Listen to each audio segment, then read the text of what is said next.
Welcome to Two Boys in a Book. These are nighttime readings from a mom and her two boys. Let's go on an adventure through reading. Chapter 28, The Red Sea. During the day of January 29th, the island of Ceylon disappeared beneath the horizon, and the Nautilus, traveling at a speed of 20 knots, entered the winding channel separating the Maldive and Laccadive Islands. It even cruised near Kitlan Island, which is of coral origin and which was discovered by Vasco da Gama in 1499. It is one of the 19 principal islands of Laccadive Archipelago, which is situated between 10 degrees and 14 degrees 30 feet north latitude and 69 degrees and 50 degrees 72 east longitude. We had then traveled 16,220 miles, or in other words, 7,500 leagues from our point of departure in the Sea of Japan. The next day, January 30th, there was no longer any land in sight when the Nautilus surfaced. It was heading north by northwest towards the Gulf of Oman, which lies between Arabia and the Indian Peninsula, and through which one enters the Persian Gulf.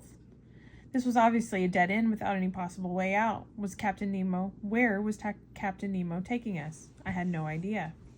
But this did not satisfy the Canadian when he asked me where we were going. Ned, we're going wherever the captain takes it into his head to go. He can't go far, replied the Canadian. There's no other way out of the Persian Gulf, and if we'll enter it, we'll soon have to come back the way we went. Well, then we'll come back, Ned, and if the Nautilus after that wants to visit the Red Sea, the Straits of Mandebeb are always there for it to pass through. I don't think I need to tell you, Monsieur, replied Ned Land, that the Red Sea is just as much of a dead end as the Persian Gulf. The Suez Canal isn't finished yet, and even if it were, a mysterious boat like ours wouldn't dare travel through it, so that means we won't get back to Europe by means of the Red Sea either. But I didn't say we weren't heading for Europe. Where do you suppose we're going, then? My guess is after visiting the waters of Arabia and Egypt, the Nautilus will go back to the Indian Ocean, travel either through the Mozambique Channel or off the Mascarene Islands, and then head off for the Cape of Good Hope. And what will happen once we get to the Cape of Good Hope? Asked the Canadian stubbornly. We'll enter the Atlantic, which we haven't yet visited, but what's the matter, Ned? Are you getting tired of this undersea voyage? Are you getting bored with me with the continually varying spectacle of underwater waters? As for me, I'll be sorry to see the end of the voyage like this with so few men have had the opportunity to make. Don't you realize, Monsieur Arnex, replied the Canadian, that it'll soon be 3 months since we became prisoners on the board of the Nautilus? No, Ned, I don't. And once more, I don't even want to think about it. I don't want to count the days and hours. But when will it all end? When the time has come for it to end. Besides, there's nothing we can do about it, and it's useless to even discuss the matter. If you came to me and said, now's our chance to escape, I wouldn't argue with you, but this isn't the case, and to tell you the truth, I don't think Captain Nemo will ever venture into European waters. One can see by this short dialogue that I've become a fanatic on the subject of the Nautilus, and I've begun to identify with its captain. Ned Land ended the conversation muttering to himself, That's all fine and good, but the way I look at it, a man can't live without his freedom. For 4 days, till February 3rd, the Nautilus visited the Gulf of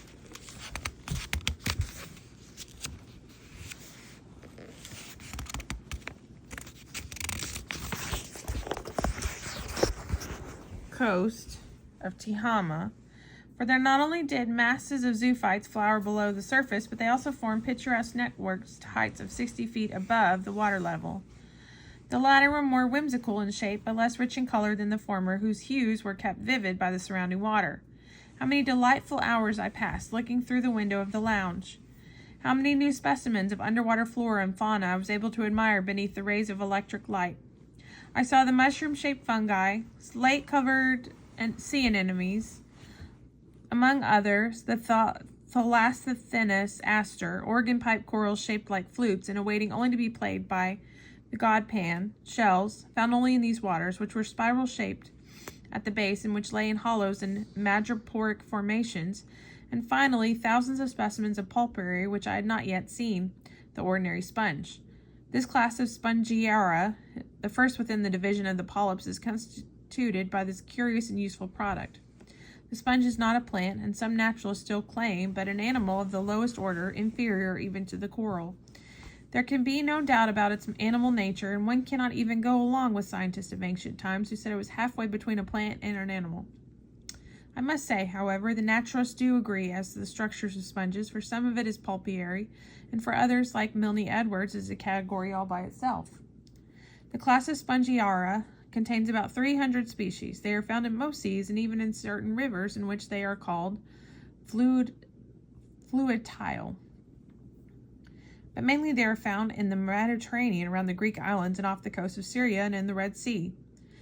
There, one encounters the fine sponges, which are worthy up to $30 apiece, the blonde Syrian sponges, the hard sponges of Barbary, etc.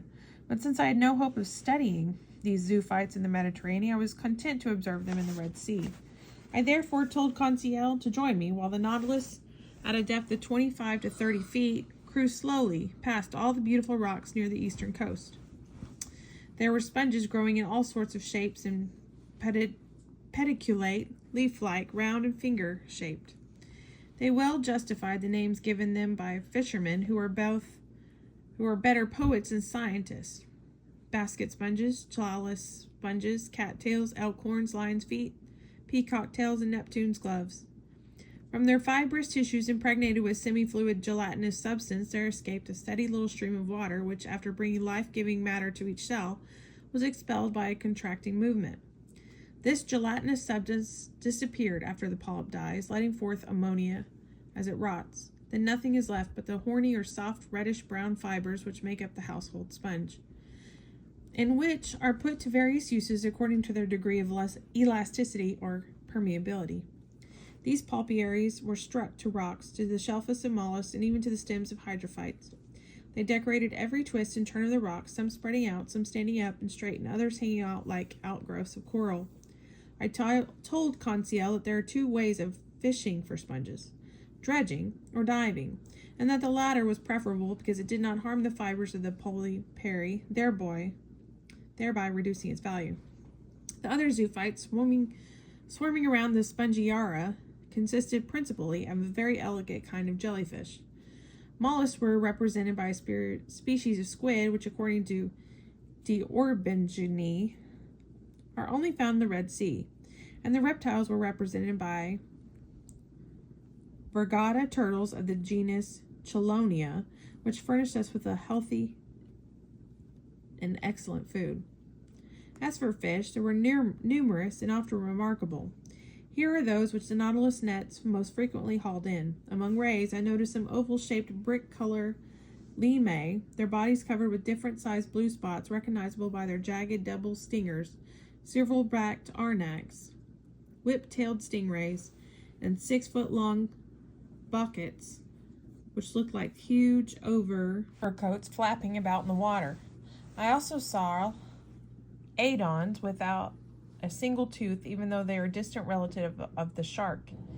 18-inch-long trunk fishes whose caramel-like hump ends in a bent spine. Phidions, looking like morays with their silver tails, bluish backs, and brown pectoral fins edged in gray. Phaetolae, a species of Stromateidae, striped with narrow gold bands and decked in colors of the French flag. Blennies, 16 inches long, superb carinaxes decorated with 7 black cross stripes, blue and yellow fins, and scales of gold and silver. Centropods, a kind of mullet with a yellow head, parrotfish, wrasse, triggerfish, gobbies, etc., and those of other fish I already had seen in other waters. On February 9th, the Nautilus cruised through the widest part of the Red Sea, lying between Suakin on the west coast of Canfuta on the east coast, a distance of 190 miles. At noon of that day, after our position had been taken, Captain Nemo came up on the platform. I promised myself not to let him go back down without at least having sounded him out on his plans. He came over as soon as he saw me, graciously offered me a cigar, and said, "Well, Professor, how do you like the Red Sea? Have you seen enough of wonders it contains? Of fish, zoophytes, sponges, coral forests. Have you had a look at the towns spread out on its shores?" Yes, Captain Nemo, I replied, and the Nautilus is marvelously fit for such a study. What a remarkable boat. Yes, Monsieur. It is completely invulnerable. It has nothing to fear from the terrible storms, currents, or reefs of the Red Sea. As a matter of fact, I said, the Red Sea is supposed to be one of the worst seas on the earth. In ancient times, it had a terrible reputation. Terrible, Monsieur Aronnax. Greek and Latin historians have little good to say for it, and Strabon states that it is particularly rough where the Estian winds are blowing and during the rainy season. The Arab Idrisi, who refers to it as the Gulf of Kulzum, says that many ships perished on its sandbanks and that no one dared to sail on it at night. He says the sea is subject to terrible storms strewn with forbidding islands and with nothing to offer, either below or above the surface. One finds the same opinion in Arian, Agatharchides, and Artemidorus. One can easily see, I said, that these historians hadn't sailed on the Nautilus. Yes, replied the captain with a smile, but as far as this is concerned, modern men are no further along than ancients. It took many centuries to discover the mechanical power of steam. Who knows if we will see a second Nautilus within 100 years? Progress is a slow thing, Monsieur Aronnax. You're right, I replied. Your boat is one and may be several centuries ahead of its time. What a pity that such a secret should die with its inventor. Captain Nemo did not answer. After several minutes of silence, he said, We were discussing, I think, what ancient historians said about the dangers of navigation in the Red Sea. Oh, yes, I replied. But weren't their fears a bit exaggerated? Yes and no, Monsieur Aronnax, said Captain Nemo, who seemed to know his Red Sea by heart. What is no longer a danger for a modern ship that is well rigid, solidly built, and a control of its direction, thanks to steam power, offered all kinds of perils to an olden vessel. You must realize that these first navigators went out in boats made of planks lashed together with palm ropes, caulked with ground resin, and coated with a dogfish grease. They didn't even have instruments to tell them what direction they were going in, and they navigated by guesswork amid currents they hardly knew. Under such conditions, there were necessarily many shipwrecks. But nowadays, steamers plying between Suez and the South Seas have nothing to fear from the fury of this Gulf. In spite of the monsoons which blow up from the south, their captains and their passengers no longer make sacrifices to appease the gods before leaving, nor do they dress in garlands and gold headbands to thank the gods upon returning. Yes, I said. Steam navigation seems to have killed the gratitude in sailors' hearts, but Captain, since you seem to have made a special study in the sea, could you tell me the origin of its name? There are many explanations for it, Monsieur Aronnax. Would you like to know the opinion of a 14th century chronicler? Yes.